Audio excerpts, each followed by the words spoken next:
Welcome to DVC Alumni, where every story inspires the next. The Alumni podcast where you get to hear the inspiring stories and transformation that DVC has had to offer its alumni. And now, on with the episode. Okay. So, all right. And we are live. And I'd like to welcome Carrington to our podcast. So why don't you go ahead and do a short introduction and then we'll work through all your stuff. Yeah. So hi, my name's Carrington. Thank you so much for having me on, Charlie. It's been such an honor to meet you. I started at DVC in 2019 and graduated in 2022. I transferred to Cal State East Bay, and now I am going this fall to the University of Oxford to study health policy. So that's pretty much a little bit about me. I'm really passionate about mental health advocacy and health equity and accessibility.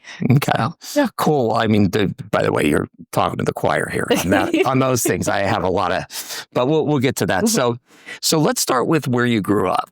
Mm-hmm. What was that like? I grew up in San Ramon, so right down the way, not too far away. Super nice area, predominantly white.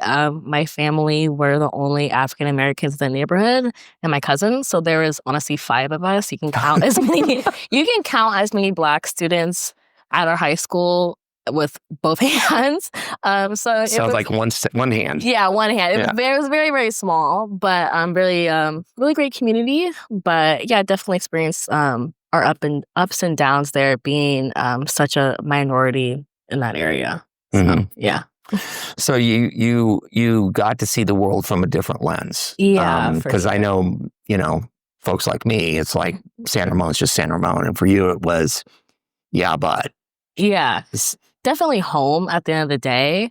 But definitely as a kid, it was difficult always being an outsider, even though, I had lived in the same neighborhood as these kids, did the same sports, did the same everything. I was still always, a little bit different. But yeah, it was kind of my experience growing up. Yeah, I mean, that must have been tough. So, okay, so how did you do in high school, first of all? I mean, we kind of felt like an outsider, but how was high school overall as an experience? I did well. I felt like I definitely had like a Superman syndrome, or because I was a minority, I felt I represented every Black person ever existed. And so I felt a lot of pressure to succeed and do really well. And so I definitely always went above and beyond and did my best in high school. And then when I got to, time to transfer, I realized I was broke. So yeah. So I had the grades, I had the passion, but the bank account was not matching. Yeah, that is one thing that definitely can be a bit of a pinch. Mm-hmm. So, and especially with the zip code you come from, it's kind of like hard to find other ways to qualify. Yeah, we were house rich, but like dirt poor. Yeah. Yeah. So you at that point, did you know about DVC ahead of time, or? Yeah, my mom, she's a great networker. She talks everyone's ears off. It's gotten me so many opportunities, and definitely a life lesson I've taken from her. And she learned about DVC and was like, you should go to DVC. And then at the time, it was like the FT3 program. So my first 2 years were free. And it was 2019 when I graduated. So that's kind of how I heard about it. And there was a San Ramon campus and a Pleasant Hill campus. So I was like, why not? It's free, You can't knock it, honestly. Yeah. Well, and then you got dumped into the pandemic. So you're trying to do school in the pandemic. Well, I've talked to a lot of people about that. Yeah. Kicking the chair here, having a hard time. But because that had to have been a tough experience. It honestly wasn't. I did a full year at DVC. I did like my summer semester, my fall semester, and then halfway through my spring semesters when the pandemic hit. But even through those 1.5 years, I had a really great time. I had a great time at DVC. And then even though everyone was struggling transitioning online, I feel like DVC did an excellent job with online classes. And I even ended up failing my stats class, and I was able to retake it, and DVC was able to waive it, so it didn't affect my transcript as much. And you're a data geek like me. And so it's like, okay. So folks, just to know, it's okay to take classes over again. Oh yeah. It's really okay to take classes over again. It happens, especially when you're younger, you're transitioning from high school to being a little more independent. Like it totally happens. And during the pandemic, we had a lot going on with like my family and like mental health wise. And so it just is one of the classes that unfortunately just like slipped through the cracks. But throughout, my 1.5 actual physical years at DVC, I had a great time. Good. So you were looking at beyond that. So what was your most memorable experience with DVC other than the stats class thing? I mean, I like that lesson because it's just like kind of like, it just kind of happened. And so it's happened. It's very, I feel like, everyone wants to be perfect, but classes happen, you know? I think my most formative memory was, first I was pre-nursing. And so I actually started a pre-nursing society here at DVC. I restarted it with some friends. So I'm still friends with today, who I'll be going to their wedding in a couple weeks. So it's definitely one of the most memorable experiences, being able to like restart a club at DVC, help students with taking the pre-nursing classes and kind of building that community. And that was really great. Yeah. That's amazing. And again, it's like one of the things that I've found here at DVC is the clubs are a real key component to people succeeding here. Oh yeah, for sure. And a lot of the folks in the clubs belong to 2, 3, 4, 5 clubs, and so it's just, it would be interesting to me, and this is coming. I'll have to actually find out is how many actual people are in the clubs, because I think the number is different than if you add up, because you have people that are across clubs, if that makes sense. Yeah. So, and the thing about DVC is like they made it so easy to start a club, and that's what I really appreciate. There wasn't a huge, barrier to access to like some universities. You have to have 50 members or 30 members. Like here, it's kind of like you sign up, you have 5 people, and that made it super easy for us to get started and get our feet off the ground. So what made you decide on Cal State East Bay? I mean, one is close. I mean, that makes it pretty easy, but what was the choice with that particular one? At the time, I still wanted to do nursing, or I was kind of in between nursing, and Cal State East Bay had a great program. And so I thought I would transfer into their program, and I wanted to stay close to home. So that was kind of my logic of going. And my parents actually went to Cal State East Bay, so I was like, alone. Well, they went to Cal State Hayward. Cal State Hayward. Yeah, you're right. Sorry. Cal State Hayward. Yeah. Well, cool. And that I'm sure was a good experience too. Yeah. So it's a very good school. So you and one of the things I did want to touch on is, and yes, I did my homework a little bit. So,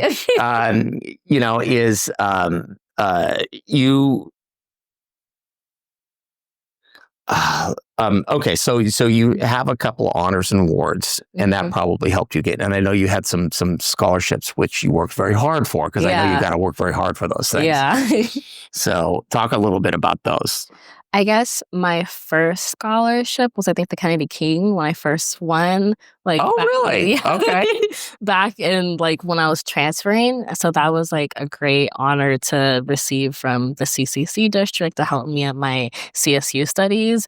And I believe that those scholarships are so important. It really helped me not have to worry about tuition payments or working extra shifts. I was working 3 jobs. I worked at In-N-Out, worked as a CNA.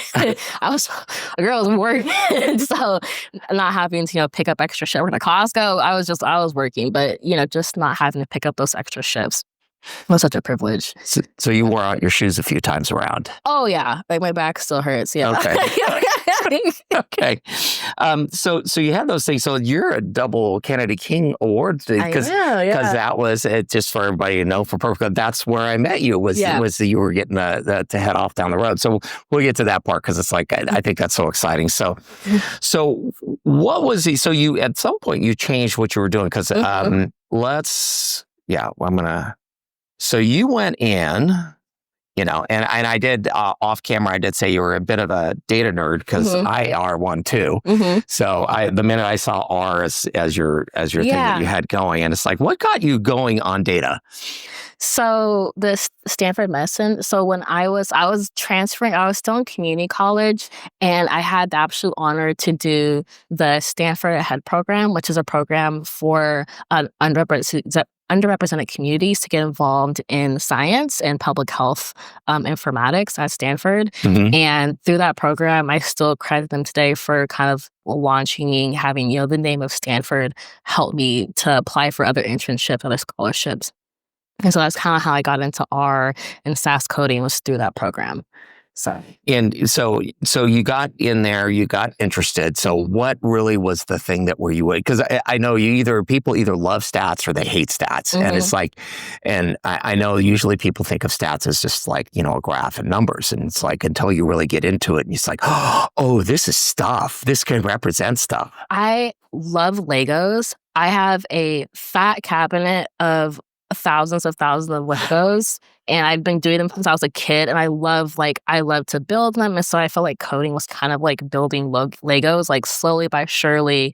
And so I just like that meticulous, detailed process of just like building code, like trying stuff out, and then having like a final product. And especially something I'm really passionate about health accessibility, it feels even better to be able to crack the code of something that I feel like can help a lot of people, especially within my community. So can't hate it. Yeah, I know. And I never drew the thing between Legos but when I was a kid, I loved Legos, but we didn't have the mega. I mean, this is a long time ago. So it was just kind of the blocks, and we had windows and doors, and that was about it. We didn't have people yet. So, but it was a lot of fun. But I never drew that between doing the Legos to stats. It's like, that's an interesting thing. So, so you went to Stanford Medical School. You did some undergraduate research stuff. You ended up, I don't know, this kind of goes on and on. So walk us through your career, please. Yeah. So I went to Stanford. You get to talk about what's exciting in each one, too. Okay, so I was at DVC, did a summer internship at Stanford, got me interested in like public health and advocacy and data and that whole world. I was still committed to pre-nursing, right? But fun fact and a little bit of secret, I'm a horrible test taker. Horrible. Like I'm really bad at like my SAT, ACT, so I had to take a pre-nursing exam, which I'm doing really, really bad at. So when I was applying for nursing schools, right, out of my third year of DVC, ready to transfer out, I didn't get any nursing programs, like none. I applied like it was bad. I was like, oh my God, like I spent 3 years. I started a club, like I did everything. I did well in my classes. I did okay on my tests, and it's very competitive here in California. And so I was in this like weird spot where I was like, oh my God, am I gonna do a 4th year at DVC? Am I gonna like what am I gonna do? And so then my friend referred me to the Obama Chesky public service scholarship. My friend at DVC was like, you should apply to this. And it was a scholarship for folks interested in public service. And it was a fully funded, it was for juniors specifically, and you get like 2 years to finish up your 4-year degree. You also get a $10,000 stipend for a voyage summer to explore your passions across the world. And it was also co-sponsored by Brian Chesky, the CEO of Airbnb. So you would also get 2,000 in Airbnb credits for the next 2 years to continue exploring your passion. So I was like, okay, I'm applying. And so I was like thinking I'll look at application because I've always been super grounded in community. I was a Girl Scout. I'm a member of Zeta Phi Beta Incorporated. I've always been super grounded in my church, my community. So I was like, public service isn't even like a thing for me, to be honest. And then I took my experience from Stanford, and I was like, you know what? Mental accessibility is such an issue. When I was in high school and I was a minority, there was not a lot of supports for like students of color. It was super isolating. No one really got it. It felt like no one really cared. And so that's kind of what I pitched my scholarship on, which was I want to increase mental health accessibility for BIPOC students within the education system. And that was kind of my passion, my driven from my experience, from my family's experience, from my friends' experience being really isolated. And yeah, I won. And I spent that summer traveling to DC and Atlanta and New Orleans, really exploring mental health accessibility through government, NGOs, nonprofits, community building, and policy. And I kind of like, I ended up falling in love with it and just took it from there. And I was like, it's the best of both worlds. So complete pivot. Life lesson, don't give up. Like a closed door. Like one door closes, another one opens. Because if I hadn't got into any nursing programs, I wouldn't be where I was today. Well, I mean, and we're going to talk some more about it because it's just like, I'm like, that's a pivot. It's such a pivot. I think too often we think of life as being super linear. If I do this and this and this and this, and it's going to be this. And it's just like, nothing in my life has ever been that linear. Other than I was born, and at some point I'm going to leave, and those are the only two things that I know are going to bracket and everything. Guaranteed, and taxes. That's the only thing. Yeah, which we were going to talk about that, but again, it's that embracing, because you really embraced that nonlinear journey, and you now found a new passion that you are probably more passionate about, and may even have an opportunity to have more impact. So you also did a podcast. It looks like you did. Communications research intern. So, okay. So you go along, you pivot to a new thing. Let's talk. So you also did the congressional intern thing, and man, you have been a busy, busy person. Yeah. So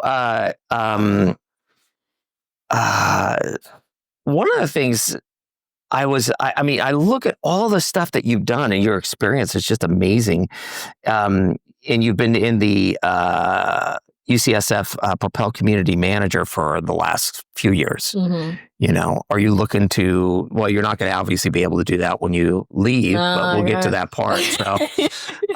So you obviously gotten married during this time because your husband has this amazing book that I just got a copy of. It's Black to the Kitchen. And I'm super excited about it because it's just like, there's stuff in here. We just got to talking at Kennedy King, and I was just like, oh my God, I love cookbooks like this because it just, but we'll talk about him. We'll give him a plug.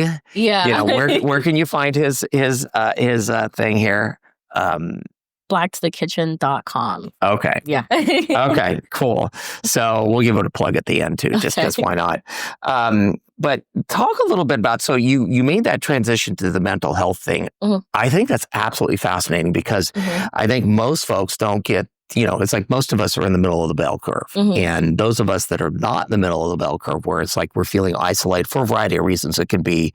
And I think COVID really blew that up. Yeah. Because we're now all of a sudden stuck on, screens. We get to interact with people via a computer, which is better than nothing, but not ideal. Yeah. And especially for kids and stuff like that. Yeah. So what is your vision for like your impact on that community at some point? What do you see that you can do? I really want to increase funding opportunities so schools are able to invest in those mental health resources. For example, the University of Austin, UT Austin, they have a social worker on campus. And so, for example, if students are experiencing a mental health crisis, they have a social worker. So, they're able to complete their education. So, if someone's experiencing a crisis and they have to take a semester off, they have to take a couple classes, they need a more flexible schedule, they have kind of a middleman to help facilitate this. So they're not just falling through the cracks, dropping out of classes, not being able to complete their schooling. But social workers are expensive, and not every campus can afford that. And so I'd love to increase funding opportunities and to invest in policies to help that more accessible for school districts across the nation. Now that you're thinking small. So you then completed your studies at Cal State East Bay. Okay. What happened next? Because this is where it gets, all this is very exciting, but it's like, talk about what happens next. Yeah. So as I was wrapping up my studies at East Bay, I was in that same spot, what do I do next? And I really wanted to pursue my master's, and I was looking up, master's programs. And I ended up finding this program in Oxford. It was the it was a master's, it was an MPhil in evidence-based social intervention and policy evaluation. And I was like, oh my God, perfect. Because I was like, I couldn't, because it was like, okay, do I do public policy? Do I do an MPH? But none of them were really like sitting with me. And then that program, it literally just like, it was like everything I was looking for. And I was like, okay, next question. How do I pay for this? I was like, that was the second question. And so then I found the Marshall Scholarship. And I was like, okay, awesome. So I was looking into it, and it's more about an ambassadorial program between the US and the UK. And because of my experience in DC, I kind of have experience, being an ambassador for Cal State East Bay, and ambassador, for my family and my culture, my community. So I was like, perfect. I'm really interested in, co-relationships and building mental health accessibility across the world. I don't think it should just be, here in this bubble of Contra Costa. And so I kind of applied with that mission of, increasing, because they're more liberal and progressive over there when it comes to mental health accessibility. So, I kind of... They're a little more progressive than a lot of stuff like that. So we'll just stop there, but yes. So it was a perfect opportunity to say, like, I feel like this is what we in my community are lacking. I would love to study that in the UK and bring those policies and ideals over here. And so then I won. So now, I was like, it was such an honor and a privilege. Hardest interview I've ever done in my entire life. Really? Oh, yeah. Okay. Yeah, I have night terrors about it because it's intimidating because, it's like a big panel and they're all British and you're like, yes, you're hoping that they're getting to the point. But yeah, so... And then, it was just a great opportunity and privilege. And I'm so honored to have opportunity to study, overseas. So you got that. You got another Kennedy King. Okay. Which is, I know that there's a few people. Monica Hicks was last year and you're this year. And we'll see who's next year. And and you guys are all doing amazing things and have amazing stories. So,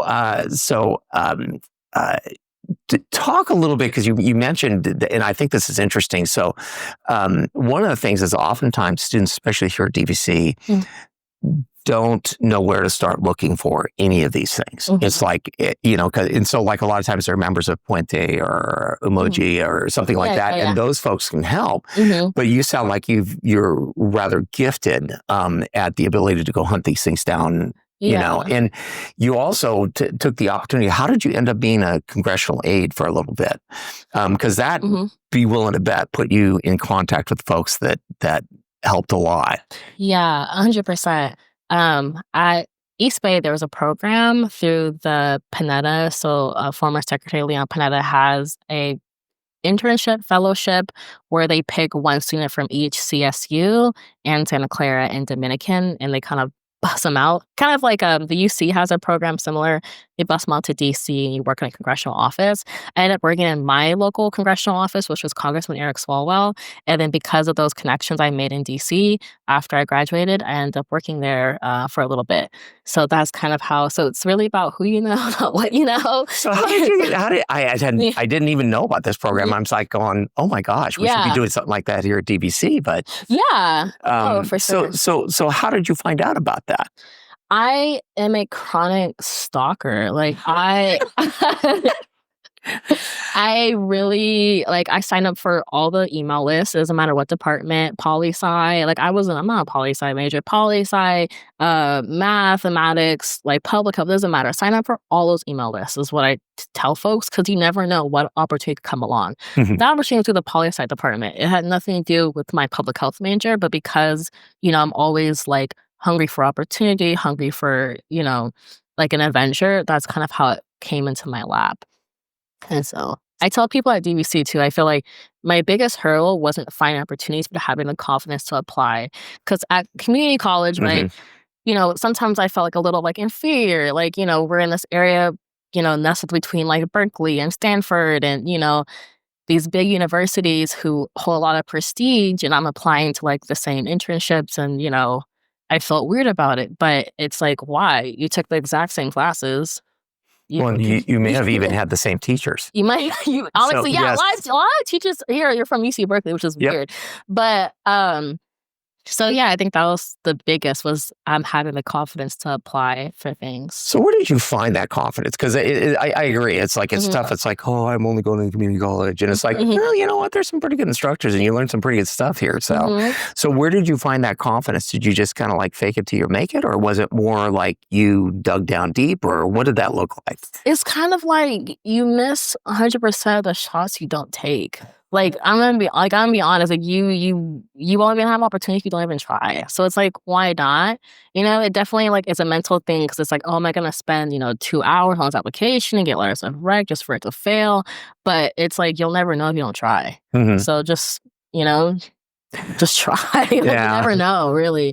I loved Monica Hicks said something that has stuck with me, and because I bring her up again, Mhm. you a fellow Kennedy King graduate scholar. But part of the reason is she said something that was interesting, and she said her thing was, if you're not putting in enough applications to get rejected, then you're not reaching high enough. Mhm.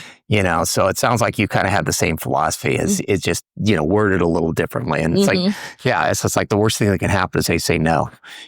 That's it. So so here you are.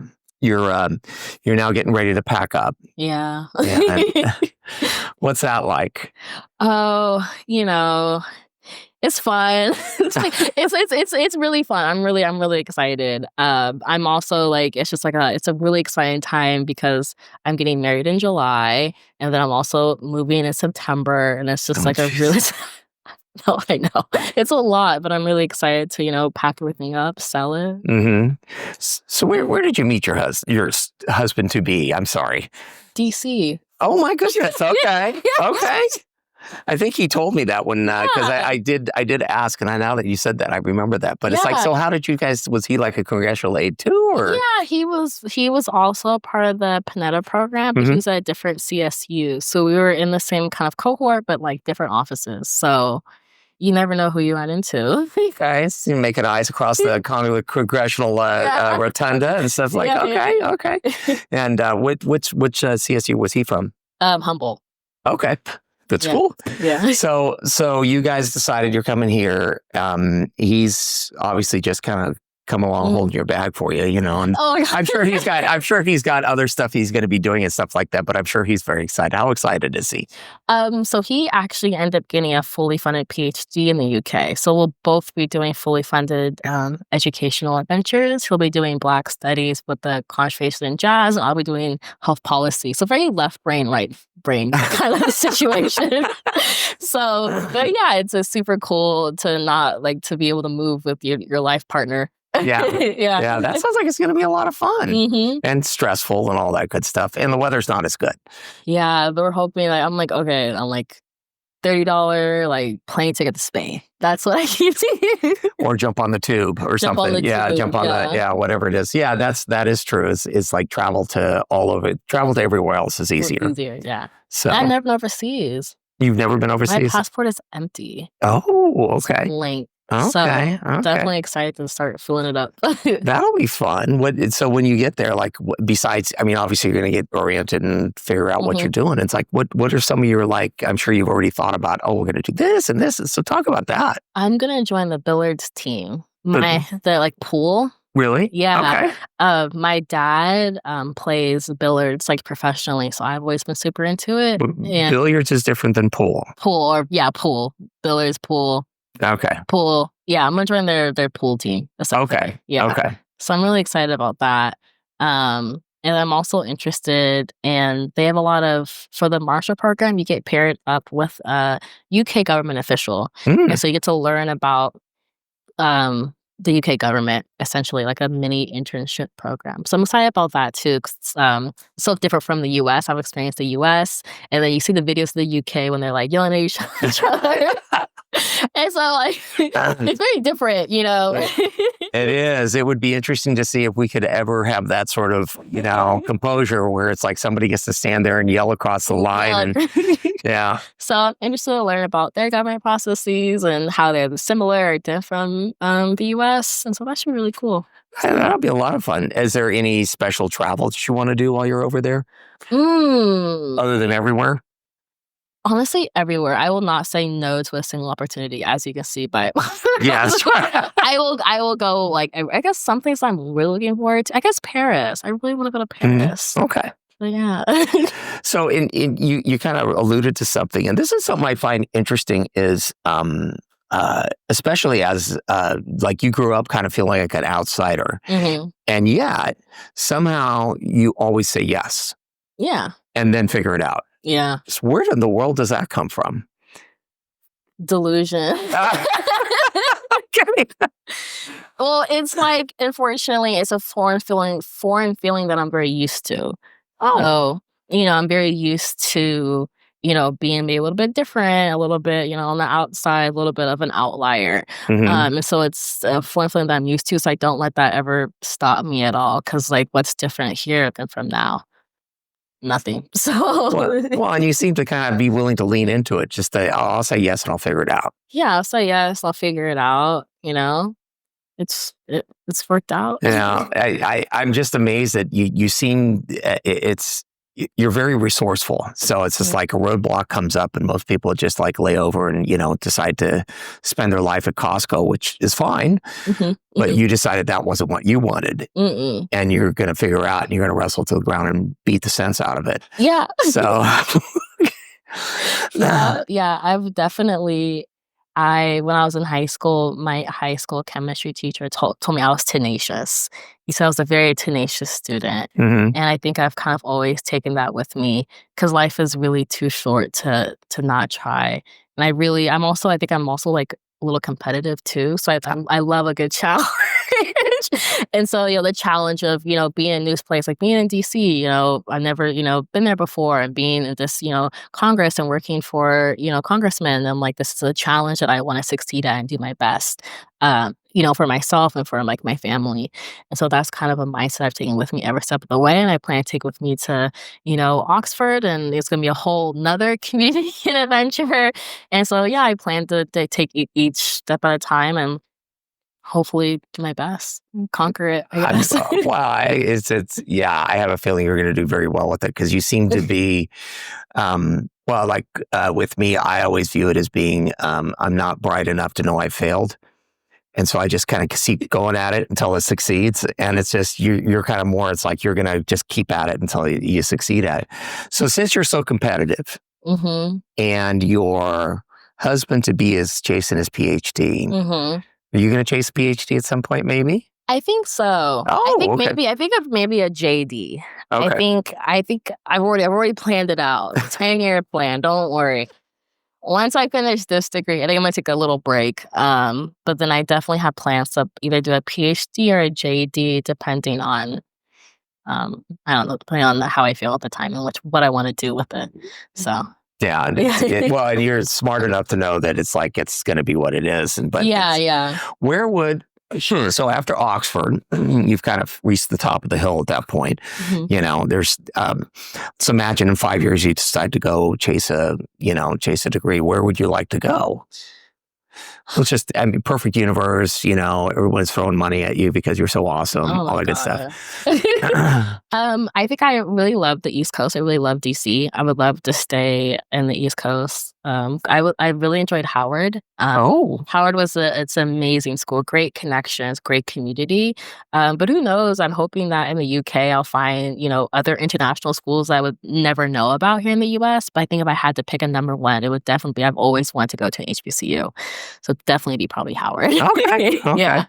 We have a couple of rather prestigious folks that have been to, like, for instance, Morehouse and things like that, which is, I interviewed a gentleman, Michael, and his last name escapes me, but he just has the most amazing voice. I'm going to have to get him to narrate some of our stuff. It's just, I'm like, we're going to be calm, but he's doing a ton of amazing things with entrepreneurs out there. Yeah. But so you've been to Atlanta, right? Okay. And did you like the vibe of Atlanta? Yeah. Atlanta's very cool, by the way. I have family in Atlanta. We go like 3 times a year. Okay. I love it. I love it there. The CDC is based there as well, which is really cool. But I love it's kind of like the Black Hollywood, like Tyler Perry and all that. And so it's a great community, especially for like people of color, African Americans, to kind of see Black people succeeding in in spaces that maybe you don't typically see in mainstream media. And so that's what I love about Atlanta so much. And I go there often. Mm-hmm. It's nice. I recommend it. So, if you had to talk to your younger self Hmm. or somebody, it's like, and they're kind of beginning their journey, what would be like a piece of advice that you'd want to give them? Someone in the, okay, I have a younger brother. So Oh. I'll talk to you like I talk to my younger brother. Who's Well, you got to be nice though, because he is your younger brother. So who's often, he's a little bit more pessimistic. He's, Gen Alpha, whatever. I tell him all the time, I'm like, you only have one life, right?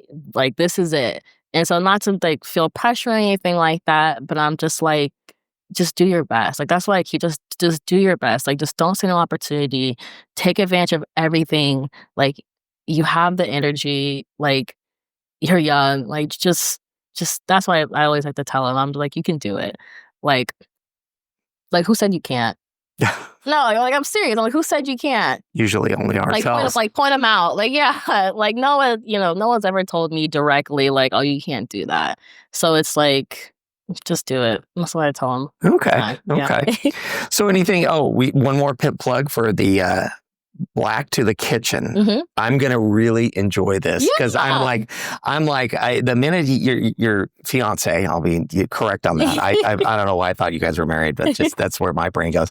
But the minute he started telling me about the research he did for this, it was just, I'm like, oh my gosh, I gotta check this out. So talk about this for a sec. Yeah, so Black to the Kitchen. So my husband, his name's Dylan Avery Harp. He runs a nonprofit and basically explores genealogy of foodways through the transatlantic slave trade. And so I actually really helped out with this book. I'm gonna plug myself. We traveled.